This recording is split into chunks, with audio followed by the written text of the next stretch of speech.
আমি এখন আছি বিষয়খালী খড়িখালী এর পাশে ভরতপুর গ্রামের মাঠের রাস্তার একেবারে সামনে। এটা হলো যে ভরতপুর গ্রামের মাঠের রাস্তা, খুবই সুন্দর একটি মেঠো রাস্তা, যা সচরাচর মানুষের চোখে এখন আর পড়ে না। সেই মাঠের রাস্তার একেবারে সামনে আছি আমরা। এই রাস্তাটি আপনাদের পুরো ঘুরিয়ে দেখাবো, আপনারা আমার সাথে থাকুন এবং পুরো ভিডিওটি দেখতে থাকুন। দেখেন, বলছি মাটির রাস্তা বলে এখন আর চোখে পড়ে না, কিন্তু বিষয়খালীর পাশে যে ভরতপুর গ্রামে যাওয়ার এই মাটির রাস্তা এখনও চলমান, মানে খুবই সুন্দর লাগছে। যা আশপাশে গ্রামে বলেও এখন সব জায়গায় পিচ, কিন্তু এই রাস্তাগুলো এখন আর পিচ নেই। আপনারা রাস্তাটা দেখতে থাকুন। কিন্তু আমি এমন এক জায়গায় আছি, নির্জল একটা গ্রাম। দেখেন চারিপাশে আমি যত জায়গায় কোনো গ্রাম নেই, চারিপাশে কোনো গ্রাম দেখতে পাবেন না।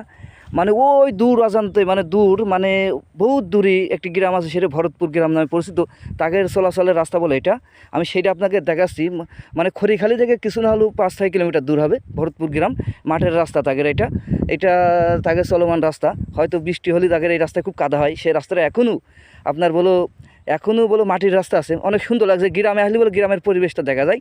আমি আর একটু দেখাই। দেখেন, এখানে যখন রাস্তাতে হাঁটতে হাঁটতে যখন লোক ক্লান্ত হয়ে যাবে, এখানে সুন্দর একটি আম গাছ আছে। আপনারা ইচ্ছে করলে বলে এই আম গাছের তলে, এই আম গাছ আমি যখন দেখানোর চেষ্টা করি, এই আম গাছের তলটায় আপনারা বসে বিশ্রাম নিতে পারবেন। এবং বিশ্রাম নেওয়ার জন্য পাশে একটি দেখেন সুন্দর একটি কল আছে। আমি কলের কাছে যাই, এখানে যদি পিপাসা লাগে পানি খেতে পারবেন। এবং এই যে কলটা আমি দেখাই, পিপাসা খেলে পানি খাওয়ার ব্যবস্থা আছে। যখন হলো যে কেউ যাইতে যেতে রাস্তা দেখা যাচ্ছে ক্লান্ত হইলো, এই জায়গাটা আপনার বসতে পারবে, এই জায়গাটা বসে আশ্রয় নিতে পারবে এবং বসে পানি খাওয়ারও ব্যবস্থা আছে। দেখা আমি সামনের দিকে আরেকটু ঘুরে যাওয়ার চেষ্টা করছি। দেখেন শুধু চারিপাশে মাঠ আর মাঠ, শুধু দেখাতে পারছি। কোনো গ্রাম পাবেন না আপনারা, শুধু পাখির ডাক কিচিরমিচির দেখে শব্দ পাবেন, কাউকে দেখাও যাচ্ছে না। নির্জল একটি পথ, মানে সুন্দর একটি পরিবেশ লাগছে। যে গ্রামের রাস্তা মানে খুবই সুন্দর লাগছে। যে এখনও মেঠো রাস্তা সচরাচর চোখে দেখা যায় না, কিন্তু এখনও মাটির রাস্তা এই জায়গা আসলে দেখা যায়। যে এখনও গ্রামে যাওয়ার জন্য মাটির রাস্তা আছে।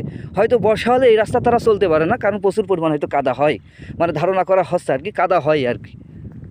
আপনারা পুরো ভিডিওটি দেখতে থাকুন। আচ্ছা, কী মনে হলো, বাড়ি থেকে ঘুরতে ঘুরতে চলে আসলাম আপনার বিষয়খালী পাশে ভরতপুর গ্রামের রাস্তায়। আপনারা অবশ্যই ভিডিওটি ভালো লাগলে অবশ্যই একটি লাইক দিয়ে যাবেন। আপনারা ভিডিওটি পুরো না টেনে দেখতে থাকুন, অনেক সুন্দর লাগবে। গ্রামের রাস্তা ঘুরতে ঘুরতে বিকেলে চলে আসলাম, অনেক সুন্দর লাগছে। দেখেন চারিপাশে খেজুর গাছ আছে রাস্তার ধার দিয়ে। এই যে খেজুর গাছ, পাখিটি সব রস খাচ্ছে, খুব সুন্দর একটি পরিবেশ। গ্রামের রাস্তা, অনেকে গ্রাম ভালোবাসেন। গ্রাম ভালোবাসলে অবশ্যই একটি লাইক দিয়ে যাবেন।